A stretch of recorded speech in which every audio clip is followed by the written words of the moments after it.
नमस्कार. वृत्तम मराठीमध्ये आपल्या सगळ्यांचं स्वागत. आज महाराष्ट्र विधानसभेच्या 288 जागांसाठी निवडणूक पार पडली. तर एकंदरीतच राज्यात काय मुद्दे महत्वाचे ठरले, कशावर एकंदरीत ही निवडणूक लढली गेली, या सगळ्यावर बोलण्यासाठी आज आपल्यासोबत पुण्याच्या सर परशुरामभाऊ महाविद्यालयाचे राज्यशास्त्र विषयाचे सहाय्यक प्राध्यापक निनाद कुलकर्णी सर आहेत. सर, स्वागत आहे. सर, माझा पहिला प्रश्न, एकंदरीत राज्यशास्त्राचे अभ्यासक म्हणून तुम्ही या निवडणुकीकडे कसं पाहता? मला वाटतं की आपण ही निवडणूक यंदा निश्चितपणे फार महत्वाची निवडणूक आहे. प्रत्येकच निवडणूक महत्वाची असते. राज्याच्या दर 5 वर्षांनी सरकार निवडलं जातं आणि ते सरकार 5 वर्षांसाठी जनतेच्या प्रदेशाच्या एकूण सगळ्या व्यवहारावर, जीवनावर प्रभाव पाडणारा असतो. पण ही निवडणूक वेगळी म्हणता येईल आपल्याला या गेल्या काही निवडणुकांपेक्षा. याचं कारण सर्वांना माहिती आहे की गेल्या 10 वर्षात महाराष्ट्राचं जे राजकारण बदललेलं आहे, जी चौकट महाराष्ट्राच्या राजकारणाची ठरलेली होती, जी स्पर्धा होती, ती युती आणि आघाडी अशी स्पष्टपणे स्पर्धा आपल्याला दिसत होती 1995च्या आधीपासून. पण 99 ते 2014 स्पष्टपणे आघाडीचं सलग 3 वेळा सरकार आलं आणि 2014 नंतर ह्याच्यामध्ये थोडी स्पर्धाही आणि चौकटही मोडली असं आपण बघू शकतो. तर त्याच्यामध्ये मुख्यतः भाजप हा मोठा भाऊ झाला. जी युतीमध्ये शिवसेना आणि भाजप जी युती होती त्याच्यामध्ये 2014ला लोकसभेच्या निकालानंतर जी मोदी लाट देशामध्ये आली त्याच्यानंतर आपल्याला दिसतं की भाजप हा मोठा पक्ष झाला आणि त्यांना ती संधी वाटली की महाराष्ट्रामध्ये पण आपण जागा वाढवून किंवा स्वतंत्र लढून मोठा पक्ष होऊ शकतो.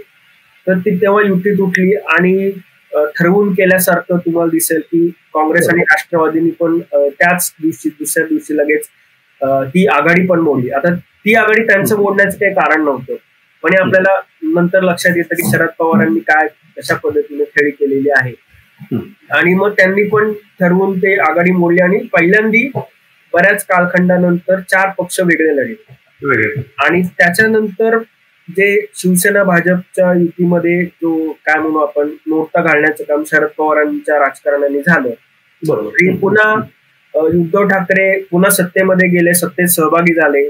ते करत असताना 5 वर्ष त्यांनी सातत्याने भाजप सरकारवर टीकाही केली आणि म्हणत होते की राजीनामे आम्ही खिशात घेऊन फिरतो, आम्हाला गरज नाही वगैरे. पण ते करता करता 5 वर्ष सत्तेतही राहिली. आणि 19चा निकाल महत्वाचा अशासाठी आहे की 19ला युती निवडणूक पूर्व होती, म्हणूनच ते 2 पक्ष जनतेसमोर गेले. त्यांनी जनतेला 5 वर्षाच्या कारभारावर आणि विशेषतः देवेंद्र फडणवीसांच्या नेतृत्वाखालील सरकारने जनतेला कौल मागितला, बरोबर, आणि त्यांना बहुमत मिळालं. युतीला निवडणूक पूर्व युती असते आणि निवडणुकीनंतर जे काही राजकारण झालं, उद्धव ठाकरेंनी जे पाऊल उचललं आणि जे युती मोडली आणि ते आघाडी सोबत गेले, तर तो स्पष्टपणे जनादेशाचा अपमान होता. आता टीका करणारे असे म्हणतात की मग बिहारमध्ये भाजपने जे केलं, जेडीयू बरोबर ते परत गेले. फरक त्याच्यामध्ये असा आहे की ती निवडणुकी नंतर मोडलेली युती होती, म्हणजे निवडणूक वेगळे लढले जेडीयू बरोबर, तर तेही चूकच होतं. हे असं ठामपणे आपल्याला म्हणायला पाहिजे की निवडणूक पूर्व युती ही जेव्हा युती म्हणून कुठले 2 पक्ष जनतेसमोर जातात त्यांना जो जनादेश मिळालेला आहे, त्यांनी पुन्हा विरोधी पक्षाबरोबर जाऊन सत्तेमध्ये सहभागी होणं किंवा सत्ता सरकार स्थापन करणं हा सरळ सरळ जनादेशाचा अपमान आहे असं माझं स्पष्ट मत आहे. मग ते कुठलेही पक्ष असो, बिहार असो, महाराष्ट्र असो. तर कारण जनतेला तुम्ही काय संदेश देता की म्हणजे हे फक्त निवडणूक मग फक्त तांत्रिक होते, आमदारांची संख्या महत्वाची ठरते आणि त्या आमदारांच्या संख्येची गोळाबेरेज करून तुम्ही सत्ता मिळवता, आकड्याचा गेम होतो. तर ती तांत्रिक त्याला फक्त अर्थ उरतो आणि अशातून जनतेमध्ये राजकारणाविषयी, पक्षांविषयी नाराजी आणि एकूण राजकारणाविषयीचा भ्रम किंवा काय म्हणून आपण त्यांची नाखुशी वाढत गेलेली आपल्याला दिसते. तर ते महाराष्ट्रामध्ये झालं आणि पुन्हा मग त्याचं काय म्हणू ते सुधारण्यासाठी किंवा परतफेड करण्यासाठी भाजप आणि म्हणजे शिंदे गट हा वेगळा झाला, केला गेला. जे काय आहे आता एका हाताने टाळी वाजत नाही हे आपल्याला लक्षात घेतलं पाहिजे की एका नेत्यावर, एका पक्षावर त्याचं खापर फोडून चालणार नाही. कारण जे बरोबर गेलेले आहेत त्यांचं पण त्यांनी काही विचार राजकीय केला असणार असल्याशिवाय हे नेते काही आज नेते झालेले नाही. दीर्घकाळ राजकारणातले नेते आहेत ते त्यांनी. आणि जे काही आमदार आहेत, आपण सर्वसामान्य नागरिक म्हणून पटकन आपण आमदारांना दोष द्यायला लागतो की हे काय आज उद्या करतात, पण त्यांना जे वर्षानुवर्ष काम करणारे आमदार आहेत किंवा खालपासून संघटनेतून वरपर्यंत आलेले जे नेते आहेत त्यांना त्यांच्या विधानसभा मतदारसंघाची जाणीव असते. लोकांच्या मतांची लोकांमध्ये काय भावना निर्माण होती आहे. आणि वर्षानुवर्ष आपण ज्या पक्षांविरुद्ध लढलो त्यांच्याच बरोबर गेल्यावर पुढील निवडणुकीमध्ये आपण मतदारांना आपल्या कसं सामोरं जाणार हा शिवसेनेच्या आमदारांसमोर प्रश्न होता. आणि त्या पार्श्वभूमीवर शिंदे आणि फडणवीसांचं सरकार स्थापन झालं. पण अनपेक्षित धक्का बसला तो म्हणजे अजित पवारांना बरोबर घेतल्यामुळे. आणि त्याच्यामध्ये निश्चितपणे भाजप समर्थक मतदार सुद्धा बऱ्याच प्रमाणात नाराज झालेले आपल्याला दिसतात. कार्यकर्त्यांपासून मतदार असतील तर तेही नाराज झाले. आणि त्यांना प्रश्न पडला साहजिकच की बहुमत असून सुद्धा काय गरज होती अजित पवारांना घ्यायची. अजित पवारांवर तुम्ही भ्रष्टाचाराची टीका केली, आरोप केले, तर त्यांनाच कसं काय तुम्ही बरोबर. तर ही नाराजी पण बरोबर आहे. आणि भाजप नेतृत्वाने याचा निश्चितपणे पुनर्विचार करण्याची आवश्यकता आहे असं मला वाटतं की तुम्ही तुमच्या कोर मतदाराला जो समर्थक आहे वर्षानुवर्ष राहिलेला आणि कार्यकर्त्यांना तुम्ही गृहीत धरून तुमचे निर्णय त्यांच्यावर जर लादत असाल तर त्याची प्रतिक्रिया कुठेतरी येणार आहे. आणि ती लोकसभेमध्ये दिसली. एकच जागा अजित दादा गटांची निवडून आली, 4 पैकी 1 जागा आली. सगळ्यात कमी स्ट्राईक दादांचा होता. तर हे सगळं राजकारण करत असताना 5 वर्षामध्ये झालं काय, एकतर कोविडची जवळजवळ 2-2.5 वर्ष गेली. 2.5 वर्षामध्ये उद्धव ठाकरे सरकार होतं म्हणजे महाविकास आघाडी सरकार, आणि नंतर 2.5 वर्ष युतीचं सरकार. तर 5 वर्षात दोन्ही बाजूंनी सत्तेवर ते राहिलेले आहेत. त्या पार्श्वभूमीवर ही इलेक्शन होती आणि खरा कल लागणार होता की नेमका कुठल्या गटाला, अजित पवार असेल, शरद पवार असतील किंवा शिंदे आणि उद्धव ठाकरे, जनतेचा कौल कोणाला मिळणार किंवा कोणाला जास्ती पाठिंबा आहे हे या 23 तारखेला कळेल. बरोबर सर. मोठ्या प्रमाणावर आता मतदारांना अवेअर केलं गेलं, मतदान करा, पण पाहिजे तशी रिझल्ट आलेले नाही. तर एकंदरीत ही मतदारांची टक्केवारी काय सांगते या विषयावर तुमचं काय ऑब्झर्वेशन? म्हणजे आता लेटेस्ट आकडेवारी तर माझ्याकडे नाही, पण मला वाटतं साधारण 55% पर्यंत 5 वाजेपर्यंतची आकडेवारी आहे. 6 वाजेपर्यंत आपण धरू शकतो की 58 ते 60% 60च्या दरम्यान जाईल. तर 60 हा आकडा चांगला आहे असं मला वाटतं. खूप काही वाईट नाहीये. याचं कारण मागच्या निवडणुकांत बघितल्या तर जेमतेम 54-55% पर्यंत मतदान महाराष्ट्र विधानसभेत होतं. त्याच्यापेक्षा जर 5% वाढलेला असतील तर हे वाढीव 5%. आणि आपण टक्के म्हणताना हे लक्षात घेतलं पाहिजे की ही वाढलेली मतदारांची संख्या पण आहे. बरोबर. वाढलेल्या संख्येच्याही 5% वाढलेले आहेत. तर तो काही आकडा काही लाखांमध्ये निश्चितपणे असणार आहे. याचा फायदा कोणाला होऊ शकतो सर, महायुतीला? एकतर निवडणुकीचे कौल आणि ह्याच्याबद्दल कोणीच निश्चितपणे सांगू नये. जर हरियाणाचा आपण जर हे बघितला, पण एकूण महाराष्ट्राचं विस्कळीत राजकीय चित्र बघितलं तर कुठल्याही बाजूला खूप जास्ती मतदानाचा कल जाईल असं वाटत नाही. म्हणजे कुठलेही किंवा एकंदरीत मतदारांचा कल कुठल्या बाजूला झुकलेला नाही. झुकलेला नाही म्हणण्यापेक्षा झुकलेला आहे असं म्हणू शकतो, पण ओव्हरवेल्मिंग मेजॉरिटी त्याला म्हणतो किंवा स्पष्ट बहुमत किंवा असं 288 पैकी पार 190 200 पर्यंत जागा एका बाजूला मिळाल्या असं व्हायची शक्यता फार कमी आहे कुणाच्याच बाजूने. म्हणजे साधारणपणे जो आघाडी किंवा युती येईल त्यांना माझ्या अंदाजाने 155 ते 60 या रेंज मध्ये मिळण्याची शक्यता आहे. कट टू कट दोन्ही बाजू ज्यांना मिळेल त्यांना ह्या रेंज मध्येच मिळण्याची शक्यता जास्ती आहे. आता अपक्ष, मनसे, वंचित आघाडी हे जे इतर छोटे पक्ष आहेत ते कोणत्या बाजूची मतं जास्ती घेतात. आणि शिवाय बंडखोरी अनेक मतदारसंघांमध्ये झालेली आहे. विशेषतः महाविकास आघाडीला बंडखोरी शमवण्यात थोडं युतीपेक्षा कमी यश आलं. त्यांचे बंडखोर जास्त उभे राहिलेले आहेत. तर पुण्यामध्येच काही ठिकाणी त्यांचे आहेत एकमेकांस किंवा मध्ये सुद्धा काही ठिकाणी काही ठिकाणी अजितदादा गट आणि विजय शिवतारे दोन्ही समोरासमोर आहेत. तर असेही काही आहेत. तर म्हणजे काही ठिकाणी आपल्याला बरेच ठिकाणी किमान तिरंगी लढत आहेच, शिवाय काही ठिकाणी 4 किंवा 5 कोणी लढत आपल्याला होताना दिसते. तर त्या ठिकाणी 5,000च्या पेक्षाही कमी मताधिक्याने उमेदवार निवडून येऊ शकतो, इतकी ती क्लोज कॉन्टेक्स्ट होऊ शकतात. म्हणजे 5,000 किंवा 2,000 ते 5,000 मतांचाही फरक पडू शकतो अशा ठिकाणी जर चौरंगी लढत असेल. फ्लोटिंग वोट जे आहे ते डिसाइडिंग असणार. सर, पुढचा प्रश्न आपण घेणार आहोत. एकंदरीत निवडणुकीतले कळीचे मुद्दे काय होते, कुठले मुद्दे लोकांना आवडले, कुठले आवडले नाही, याच्यावर तुम्ही काय सांगता? तर आता हा प्रश्न महत्वाचा अशासाठी की नेमकं लोकांना कुठल्या जिव्हाळ्याचे मुद्दे वाटतात आणि राजकीय पक्ष कुठले आणतात पुढे, याच्यामध्ये बऱ्याच वेळा तफावत असू शकते किंवा दिसते आपल्याला. आता सार्वजनिक प्रश्न, निवडणुका आणि लोकशाहीचा खरा अर्थ काय आहे अभ्यासक म्हणून सामाजिक शास्त्रांचा, तर सार्वजनिक प्रश्नांची चर्चा, धोरणं, त्याच्यावरची उत्तरं ही राजकीय पक्षांनी लोकांसमोर सांगणं आवश्यक आहे किंवा ते अपेक्षित आहे. आता निवडणुकांमध्ये किंवा कुठल्याही पक्षांनी जे एकूण महाराष्ट्र राज्याचे जे प्रश्न आहेत, तर मुख्यतः विकेंद्रित विकास, शेती, सार्वजनिक आरोग्य, शिक्षण हा अतिशय दुर्लक्षित राहिलेला विषय आहे.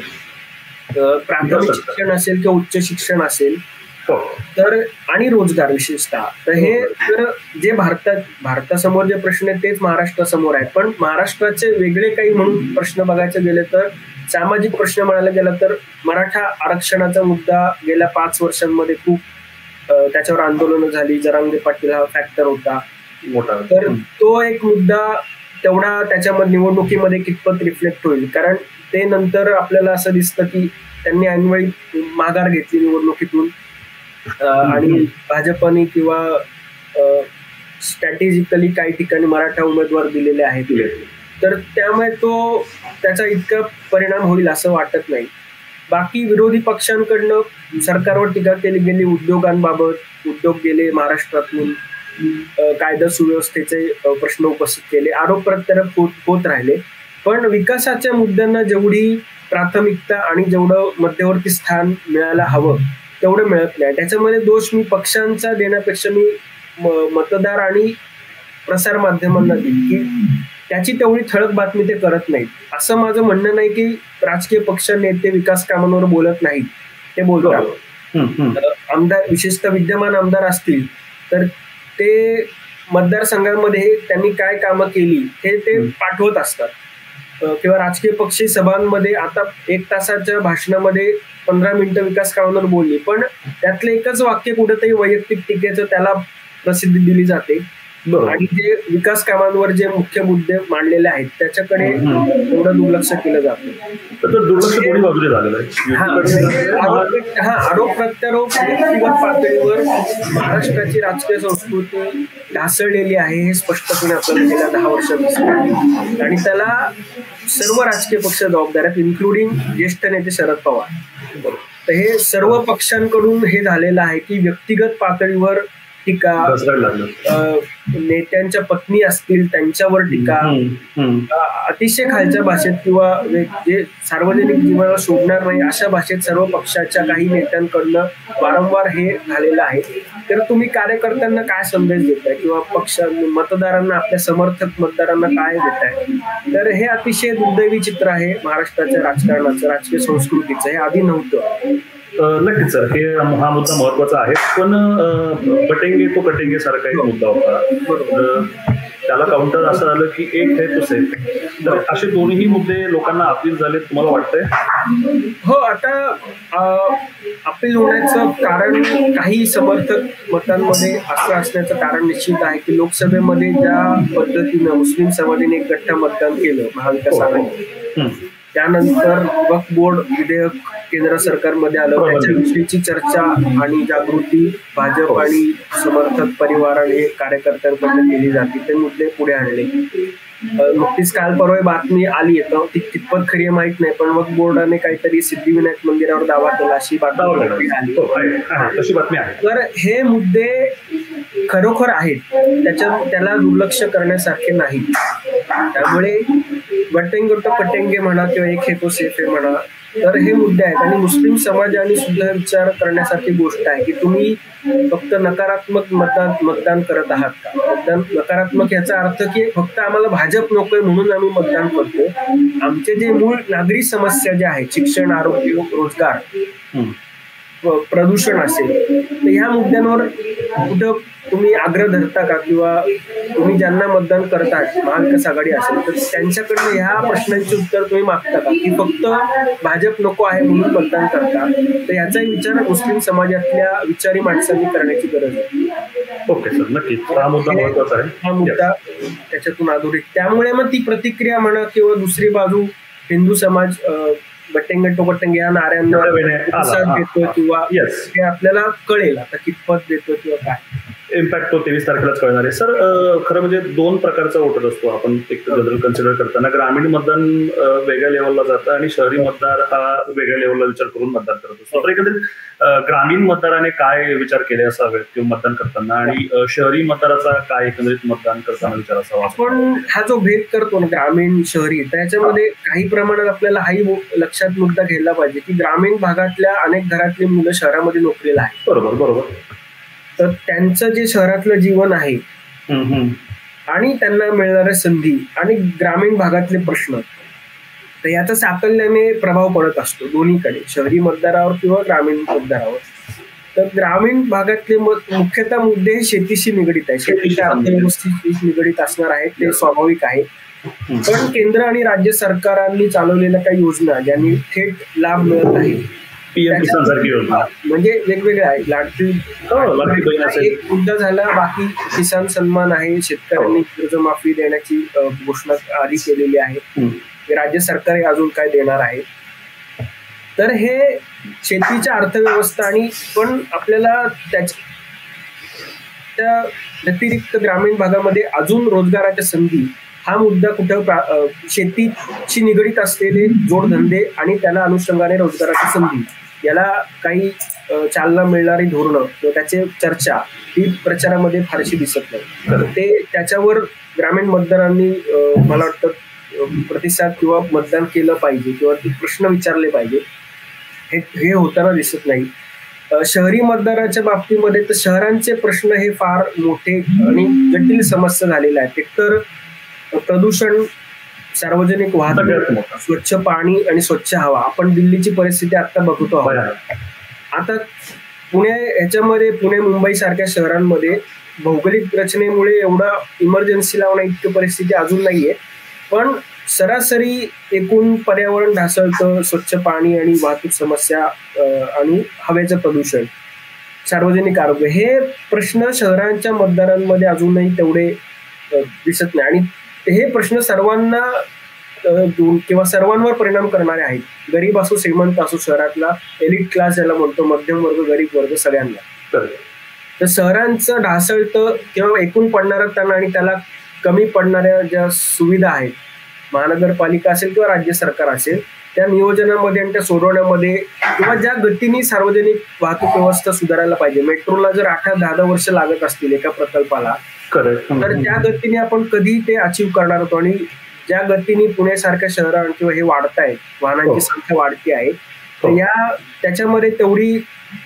आणि शहरांमध्ये अजून एक महत्वाचा मुद्दा लक्षात घ्यायला पाहिजे की 2-2.5 वर्षांपासून महानगरपालिकांच्या निवडणुका, स्थानिक स्वराज्य संस्थांच्या निवडणुका रखडलेल्या आहेत.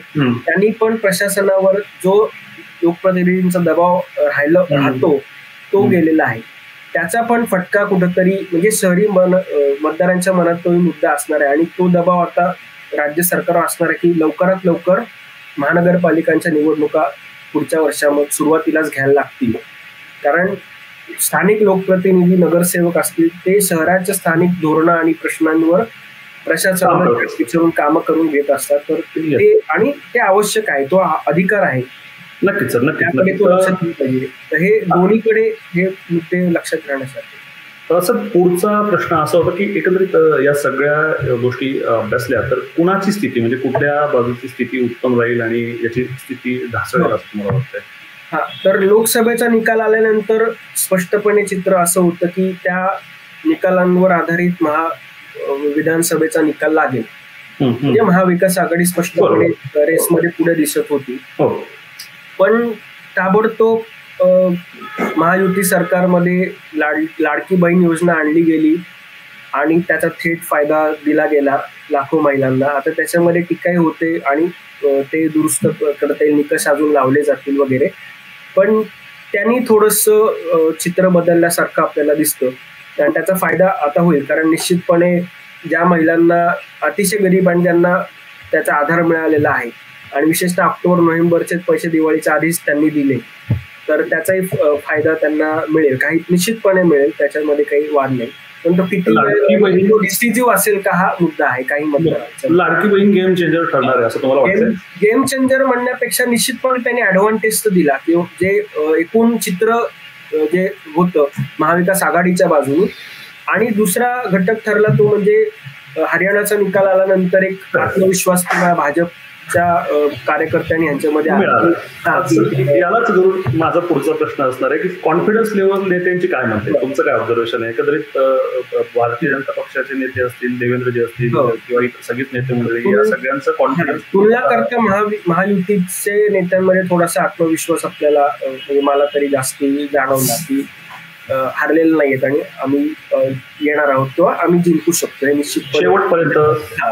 त्याचं कारण असं आहे की महाविकास आघाडी निवडणुकीच्या चर्चा आणि ह्याच्यामध्ये त्यांच्यामध्ये जे आपापसात जे वाद झाले जागा वाटपावर त्याचा पण नकारात्मक संदेश मतदारांकडे जाताना दिसतात. त्या तुलनेने महायुतीने जागा वाटप हे शांतपणे आणि आपापसात समजुतीने किंवा जे काय आहे ते योग्य पद्धतीनं केलं असं आपण म्हणू शकतो. तर जी नकारात्मकता गेली याची जाणीव पण शरद पवारांना वगैरे झाली की हे वाद चव्हाट्यावर तुम्ही आणू नका आणि त्या पद्धतीनं काँग्रेस आणि विदर्भाच्या जागांबद्दल काँग्रेस आणि याच्यामध्ये म्हणजे इव्हन शिवसेनेने तर हे केलं की नाना पटोलेंना आम्ही ते असतील तर आम्ही येणार नाही बैठकीत पर्यंत ते गेले होते की जे प्रदेश अध्यक्ष आहेत काँग्रेसचे प्रदेश. तर अशा पद्धतीनं ते चित्र महाआघाडीचं मतदारांपुढे जात होतं.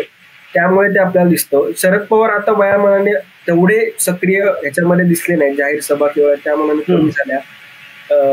राज ठाकरेंनी बऱ्यापैकी यावेळेस जोर लावला आणि अनेक शहरांमध्ये आणि बहुतेक त्यांचे जे महत्वाचे उमेदवार आहेत त्यांच्या प्रत्येक ह्याच्यामध्ये त्यांनी सभा घेतल्या. बरोबर. प्रत्यक्ष पुण्यामध्येच 2-3 सभा झाल्या, मुंबईमध्ये काय झालं. तर राज ठाकरेंचे स्टेक्स पणाला लागले सर असं पण एक बोललं जात आहे. तर कारण अनपेक्षितपणे मुलालाही त्यांनी उमेदवारी माहीत केली, काही काम नव्हतं, एकंदरीत सगळं नवीनच त्याला आहे. तर काय वाटतं तुम्हाला? नवीन सुरुवात मनसेची आपल्याला एक म्हणता येईल. त्यांनी चान्स घेतलेला निश्चितपणे आहे आणि आम्ही रिस्क घेतलेली आहे आणि मुलाला निवडणुकीत केलेलं आहे. तेही त्याच्यामध्ये होतं की शिवसेना म्हणजे शिंदे म्हणत होते सरवणकरांना की तुम्ही मागे घ्या वगैरे, झालं नाही. तर त्याचा काय निकाल येईल ते आपल्याला कळेल. पण निवडणूक लढवली ही चांगली गोष्ट मी मानतो. राजकीय पक्षांच्या नेत्यांनी स्वतः निवडणूक लढवणं आणि विधानसभेत जाणं हे त्या पक्षाच्या प्रमुख नेते जे आहेत त्यांनी ते केलं पाहिजे. फक्त दुरून लांबून पक्ष चालवणं आणि त्यांच्यावर आमदारांवर आम्ही त्यांचं तिथं जाऊन नेतृत्व करणं हे महत्वाचं आहे. भले तुमची 4 जागा असतील, 10 जागा असतील, जे काय आहे, पण ती लोकशाही प्रक्रिया आहे. संसदीय लोकशाहीची ती प्रणाली आहे. तिथं तुम्हाला काही अधिकार मिळतात. तुम्ही प्रश्न विचारून विधेयक मांडणं, मतं मांडणं, चर्चा करणं, टीका करणं, जे काय आहे. तर आणि एकूण सगळ्या राज्याच्या हिताच्या दृष्टीने ते मुद्दे तिथं मांडले जातात, त्याचे रेकॉर्ड ठेवले जातात ऑफिशियली की जे काही भाषणं आहेत, मुद्दे आहेत. तर ती प्रक्रिया फार महत्वाची आहे. तर ते अमित ठाकरे उभे राहिले ते चांगलं झालं. पण एकूण राज ठाकरेंच्या ह्याच्याबद्दल बोलायचं झालं तर त्यांची पार्टी कोरी असल्यामुळे ते टीका दोन्हीवर करू शकतात. त्यांची पुढचा प्रश्न एकच मुद्दा मांडतो. त्यांनी आधीच संदेश दिला की भाजपचा मुख्यमंत्री आमच्या साथीने होईल. प्रकारे त्यांनी ते दिलेलं आहे की निवडणुकीनंतर आम्ही कुठल्या बाजूने जाऊ हे त्यांनी आधीच स्पष्ट केल्याचं दिसलं. जर महाराष्ट्रात पुढचा प्रश्न माझा असा आहे सर, महाराष्ट्रात जर त्रिशंकू परिस्थिती निर्माण झाली तर महाराष्ट्र सांभाळू शकेल असे महाराष्ट्रव्यापी नेते आत्ता महाराष्ट्रात कोण आहे? हा शेवटचा प्रश्न, कन्क्लुडिंग प्रश्न माझा हाच आहे. कन्क्लुडिंग, महाराष्ट्र सांभाळू शकतील असे नेते एकतर मुख्यतः देवेंद्र फडणवीस.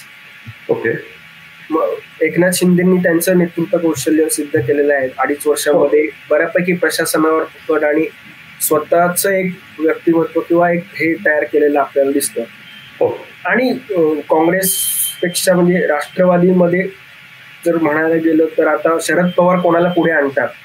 जयंत पाटलांचं नाव, जयंत पाटलांचंच नाव पुढे आहे. प्रदेशाध्यक्ष आहेत, दीर्घकाळ अनुभवी आहे, दीर्घकाळ आहे. तर ते ही 3 नावं तरी सध्या उद्धव ठाकरे राहिला. येस येस, त्यांचा पक्ष राहिला. पण जागा किती येतात त्याच्यावर त्यांची बार्गेनिंग किती करू शकतील हे ठरवते. तो एक येस 100%. आता एकंदरीत 23 तारखेला काय होईल ते संध्याकाळपर्यंत चित्र स्पष्ट होईलच. धन्यवाद सर, तुम्ही वेळात वेळ काढून आमच्यासोबत बोललात या सगळ्या विषयावर. थँक्यू. येस, मला संधी दिली त्याबद्दल तुमचे आभार. Yes sir, yes yes yes. तर एकंदरीतच हे होतं आज झालेल्या मतदानाच्या पार्श्वभूमीवरचं उत्तम मराठीचं विश्लेषण. अशा स्वरूपाचे कार्यक्रम आपण घेणारच आहोत, तर पाहत राहा उत्तम मराठी. धन्यवाद.